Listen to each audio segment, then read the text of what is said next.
Փորձիր մարզումներից առաջ պարտադիր տաքացնել մկանները 5-ից 10 րոպե։ Այն նվազեցնում է վնասվածքների ռիսկը։ Հիշիր, proper form-ն ավելի կարևոր է, քան ծանր մարզումները։ Մարզումների ժամանակ սեթերի միջև անպայման պահիր 60-ից 90 վայրկյան շնչառությունը։ Այն օգնում է մկանային աճին և ճիշտ մարզման աշխատանքին։ Պարտադիր վերահսկիր քունդ։ Այն երևի ամենակարևորներից մեկն է։ Մարզումների ժամանակ ճիշտ շնչելն օգնում է արդյունավետ պարապմունքներին։ Հաց ուտելուց անմիջապես հետո մի մարզվիր։ Շաբաթական 1-ից 2 օր հանգստող մկաններդ, որպեսզի արդյունք ունենաս։ Ջուր խմիր պարտադիր պարապմունքի ողջ ընթացքում փոքր կումերով։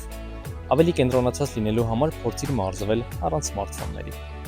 Սնունդը մեր մարզման կարևոր կետերի ավելի քան 50-ն է, եթե ոչ ավել։ Ճիշտ սնվիր և փորձիր պահել այդ բալանսը։ Կարդիոյի շնորհիվ կարող ես այրել ճարպդ, եթե այն կանոնավոր անես։ Եվ ամենակարևորը, կլինես տանը մարզասրահում, թե դրսում,